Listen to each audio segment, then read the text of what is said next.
আমাদের শিবচরের ভিতরে one of the best and first park যেহেতু এটাই তো এটা আজকে আমরা এক্সপ্লোর করেছি অ্যান্ড পুরো পার্কটা ঘুরেছি। সেখানে গিয়ে কী করলাম সম্পূর্ণ ভিডিওটা আপনাদের সাথে শেয়ার করব। And for the first time আমি এরকম একটা সিচুয়েশনে পড়েছি, জীবনের প্রথমবার আমি এরকম একটা পার্কে এসেছি যেটা এখন পর্যন্ত উদ্বোধনই হয়নি।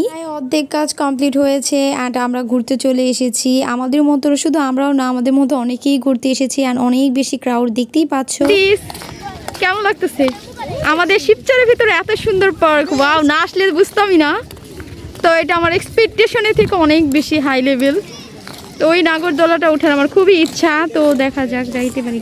অ্যাকচুয়ালি গাইস এখানে অনেক রাইড আর অনেক অ্যাক্টিভিটিসও ছিল, বাট সবগুলোকে তেমন না একটা ওঠা যাচ্ছে না যেহেতু এখনো পুরোপুরি তারা উদ্বোধন আর লঞ্চ করেনি। তো এটা অনেক বেশি সুন্দর একটা পার্ক অ্যান্ড আরো অনেক বেশি যাদের যেহেতু তাদের কাজ এখনো পুরোপুরি অ্যান্ড ফুললি কমপ্লিট হয়নি। ওই নাগরদোলাতে ওঠায় আমার খুবই ইচ্ছা ছিল, বাট এটা এখনো যেহেতু অফ ডে, তো আমি ভেবেছিলাম যে যেহেতু এটা উদ্বোধন হয়ে গেছে, বাট দেখি যে না, এখনো অনেক কাজ বাকি আছে তাদের। অ্যান্ড আমরা যেহেতু আমাদের ফুল ফ্যামিলি প্লাস বাচ্চাদের নিয়ে এসেছি, তো অনেক বেশি স্যাড লাগতেছিল যে যেই রাইডে যাচ্ছি সেটাই অফ, কোনো রাইডই তারা এখনো পর্যন্ত হচ্ছে লঞ্চ। তো এটা উঠতে পারি নাই, তো চলো সামনে দেখি উঠতে পারি কিনা।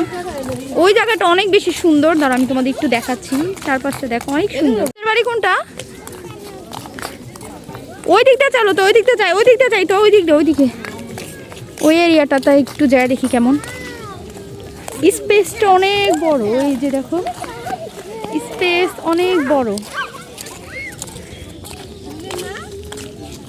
তোমরা ফ্যামিলির সাথে ওকে। এই জায়গাটা অনেক সুন্দর, ওয়াও কি সুন্দর সানসাইন দেখা যায়। হ্যাঁ ওয়াও, এখান থেকে হচ্ছে সিঁড়ি টাইপের করা, এখানে মানুষ বসে থাকতে পারে, যার কারণে হচ্ছে এই স্পেসটা করা আর কি। দেখো কি লেভেলে, এক্সট্রিম লেভেলে ঘোরাঘুরি করতেছি। একটু পর পরে সিটিং এরিয়া দিয়েছে, কি জন্য জানো? জন্যই তো এই সিটিং এরিয়াটা দিয়েছে যেহেতু এরিয়াটা অনেক বড়, তো একটু পর পর যদি মানুষজন এখানে এসে বসতে পারে, তো দ্যাটস এটা দেওয়া। তো ওই রাউন্ড সবাই দিচ্ছে, তো চলো আমরাও দেখি ওখানে কি আছে অ্যাকচুয়ালি। অ্যান্ড এখানটা দেখো আরও অনেক কাজ অবভিয়াসলি বাকি আছে, বিকজ পুরোপুরি প্রপারভাবে কমপ্লিট হয়নি। দেখো এই সাইডের এরিয়াটা একদম কি সুন্দর। তো দেখতেই পেলে পার্কটা অনেক বেশি সুন্দর। এই নাগরদোলাটা উঠতে পারলে আমার কাছে অনেক ভালো লাগতো, বাট কি করব, যেহেতু এখনও পুরোপুরি কাজটা কমপ্লিট হয়নি, তা অনেক বেশি সুন্দর অ্যান্ড আমার এক্সপেকটেশনের থেকে অনেক বেশি সুন্দর।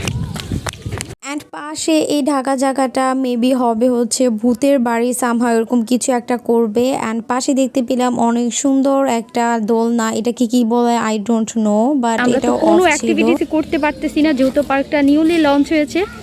তো এটা আছে বাট এটা হচ্ছে অফ, এটা হচ্ছে এখনো প্রপারভাবে উঠতে দেওয়া যাবে না। আর আমি চারপাশটা একটু দেখো, ওয়াও অনেক সুন্দর, তাই না বলো? তো চলো এখন আমরা সামনের দিকে এগোই, দেখি সামনে কি আছে। কোনো রাইডই বসতে পারতেছি না। এই পাশে একটা রাইড দেখতেছো, এটাও অনেক বেশি সুন্দর। তা চলো আরেকটা হচ্ছে এক্সট্রিম লেভেলের রাইড আছে, তো সেটাই তোমাদের একটু দেখাই। তো এই যে সরতামু, এই রাইডটাও অফ, এটা একটু বেশি সুন্দর তাই না, ইউনিক। কেমন লাগতেছে ঘুরে? খুব ভালো, অনেক সুন্দর লাগতেছে।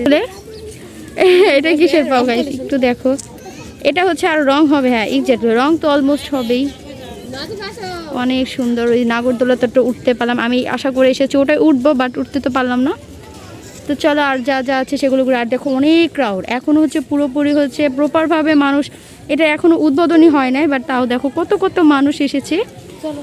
তো ওইটাও অফ, সব রাইড অফ, মোটামুটি ভালোই রাইড আছে। অনেক সিটিং এরিয়া যাতে মানুষ হয়রান হয়ে গেলে তারপর জন্য এসে বসতে পারে। কত বেশি ক্রাউড, কত মানুষ এসেছে। অ্যান্ড গাইস আমি একদমই এক্সপেক্টই করতে পারিনি যে আমাদের শিবচর এরিয়ার ভেতরেও এত সুন্দর অ্যান্ড এত বড় একটা পার্ক হবে। Seriously I am very proud of that, যে আমাদের শিবচর এরিয়া তো এত সুন্দর অ্যান্ড বড় একটা পার্ক গাইস আমাদের হচ্ছে এই শিবচরের ভিতরে যে এত সুন্দর একটা পার্ক হবে আমি এক্সপেকটেশনই করতে পারিনি। আমি জানি যে এটা একটা পার্ক আছে, বাট কখনো এক্সপ্লেনই করতে পারিনি যে পার্কটা এত সুন্দর হবে, এত বড় একটা এরিয়া নিয়ে। যদিও এখন এটা হচ্ছে অফ ডের ভিতরে, বাট অন করলে আরও বেশি সুন্দর হবে। তো দেখো আমার ওই পাশের নাগরদোলা যেটা তোমরা দেখতে পাচ্ছ ওটা যেহেতু অফ আছে, তো যার কারণে আমার কাছে আরও বেশি খারাপ লাগতেছে যেহেতু আমি ওটা উঠতে পারতেছি না। তো অনেক রাইড অনেক অ্যাক্টিভিটিস আছে যেগুলো এখন অফ আছে যেহেতু এটা উদ্বোধন দেয়নি। এরপরে দেখো কতটা বেশি ক্রাউড, কত কত মানুষ এখানে এসেছে, অনেক বেশি ক্রাউড, ট্রুলি অনেক। শিবচরের ভিতরে এত সুন্দর পার্ক মানে বলার মতন না। তো আমি আজকে থাম্বনেলটা দিব শিবচরের ভিতরে এত সুন্দর পার্ক আছে, তোমরা কে কে জানো। এখানে বাচ্চাদের একটা এরিয়া আছে, প্লাস এখানে এরিয়া আরও অনেক কিছু আছে। ওই সাইডটাতে দেখো অনেক অনেক খেলার অ্যাক্টিভিটিস অনেক কিছু আছে। আর এই নাগরদোলাতে তো উঠতেই পারলাম না। অ্যান্ড ছোটো ছোটো করে অনেক কটেজ আছে যেগুলোতে কিনা হচ্ছে মানুষ একটু রেস্ট করার জন্য, বিকজ এরিয়াটা যেহেতু অনেক বড়, আমরাই হাঁপিয়ে গেছি অলমোস্ট আমি। অ্যান্ড অনেক বেশি রোদ, আর এখানে দেখো কত সুন্দর সানসাইন। তো চলো এই সাইডটা গিয়ে দেখি। এটা হচ্ছে বাচ্চাদের আরেকটা খেলার এরিয়া। এই যে দেখছো পলিথিন দিয়ে আটকানো, প্লাস টিন দেওয়া আছে যাতে বাচ্চারা। আরেকটা বেশি সুন্দর লাগতেছে এই রাস্তাটার জন্য। তো আমাদের মতো আপনারা এরকম বাচ্চা কাচ্চা নিয়ে সুন্দরভাবে ফ্যামিলি একদম পুরো প্রপার ফ্যামিলি নিয়ে আসতে পারেন। এখানে রাস্তাটা এত সুন্দর কালারফুল দেখে আরও বেশি ভালো লাগতেছিল। অ্যান্ড তারা অনেক বেশি বকাবকি করতেছে বিকজ হচ্ছে তারা রাইডগুলোতে হচ্ছে দেখো এখানে হচ্ছে প্যাকেটিং করা যেন বাচ্চারা রাইডগুলোতে একদমই উঠতে না পারে।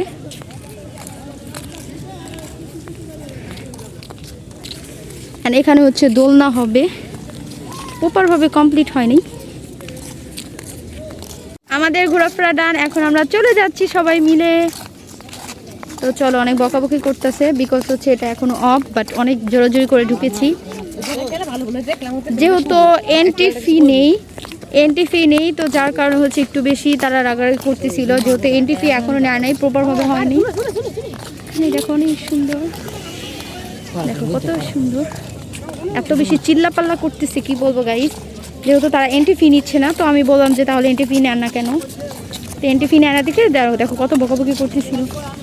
ও মিস ইউ সো মাচ। আমাদের শিবচরের ভিতরে এত সুন্দর parks, truly I am very proud feel. তো বাচ্চারা যেহেতু রাইডগুলো উঠতেছিল, তো যার কারণে তারা অনেক বকাবকি করছিল যে রাইডগুলো ময়লা করবে, যেহেতু মানে ইটি আদার্স কিছু নষ্ট করে ফেলতে পারে, তো যার জন্য অনেক চিল্লাপালা করছিলেন। বাইরের দিকটা একটু দেখাচ্ছি, এত বেশি ক্রাউড। আমার লাইফে ফর দ্য ফার্স্ট টাইম আমি এখন ব্লগ কন্টিনিউ করতেছি। তো তোমরা যারা আমাদের হচ্ছে ইউটিউব চ্যানেলটা দেখতেছো অবভিয়াসলি সাবস্ক্রাইব করবে। একটু বলো সাবস্ক্রাইব করতে। অবশ্যই সাবস্ক্রাইব করে দিবে গাইস। আমি একদমই আনরেগুলার হচ্ছে ওর জন্য, বিকজ ও একদমই ব্লগ করতে চায় না, ওকে কোথাও যেতেই চায় না। তো যার কারণে অনেক বেশি ইনঅ্যাক্টিভ বলতে পারো, ইরেগুলার। তো যাই হোক, এখন থেকে আমি রেগুলার হবো ব্লগে।